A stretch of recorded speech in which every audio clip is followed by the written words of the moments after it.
ناشط فيسبوكي قبل قليل من يومه الثلاثاء أن الطفل إخلاص عثر عليها بمنطقة جبلية بغابة قريبة من منزل أسرتها بالدريوش، وهو ما جعل فرضية سقوطها ضحية جريمة قتل واردا، لأن الطفل من المستحيل أن تتمكن من الصعود إلى المنطقة. وأوضح هذا الناشط الذي قام ببث مباشر قبل لحظات من مكان العثور على الطفل إخلاص أن المثير في الأمر والذي سيجعل متتبعي ملف اختفاء الطفل منذ 17 يوما يطرحون العديد من التساؤلات أن المكان الذي عثر به على جثة إخلاص تم البحث به في العديد من المرات خلال الأسابيع الماضية لكن دون العثور عليها، مشيرا إلى أن العديد من المواطنين بحثوا أمس في هذا المكان ولم يجدوا الجثة. وأشار هذا الناشط إلى أنه ابن المنطقة ويعلم جيدا أن إخلاص من المستحيل أن تصل للمنطقة التي عثر بها على جثتها، مشددا على أن هناك احتمالا كبيرا أن تكون ضحية جريمة قتل.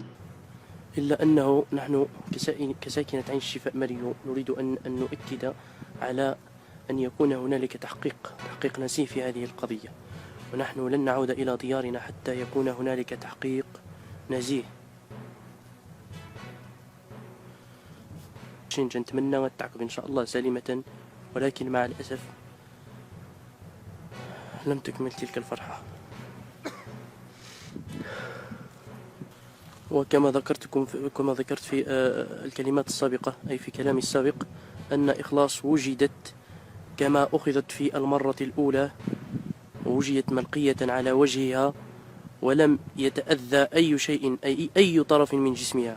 هذا إن دل على شيء فإنما يدل على أن هنالك مجرم متورط وقام بتخطيط لهذه الخطة الإجرامية اللعينة الخسيسة، عليه لعنة الله إلى يوم الدين. نحن كساكنة عين الشفاء ماريو نريد تحقيقا نزيها في قضية إخلاص، ولا نريد أي تهاون ولا أي تأخر في هذا التحقيق. لم يكن هنالك أي أثر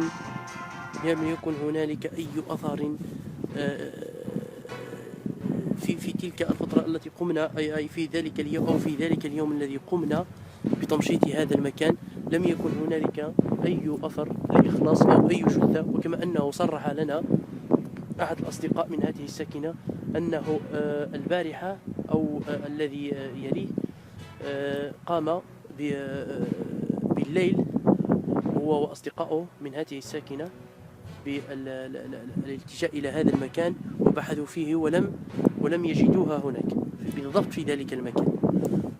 نحن نقول أن إخلاص لم تصعد إلى هذه القمة الجبلية لوحدها، بل هنالك من تورط أؤكد على هذه، من تورط في جريمة قتل إخلاص.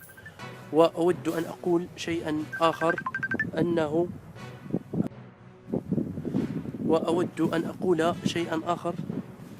أن إخلاص نشاط قطع ضي الله بالله والدينا ينسينو. وأظن أن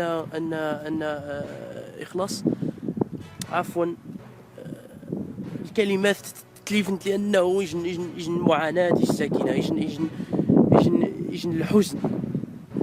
الحزن فعلا، وتنا يجن الحزن. ابنة بريئة أن تجدها ميتة، هذا شيء لا يصدق.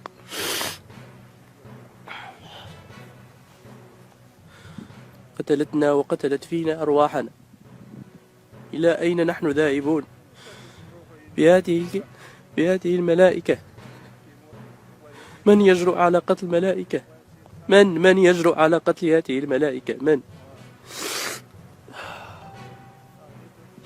ربما سأضطر إلى قطع هذا البث، وانتظروني في البث القادم حتى أقول لكم ما الجديد هنالك.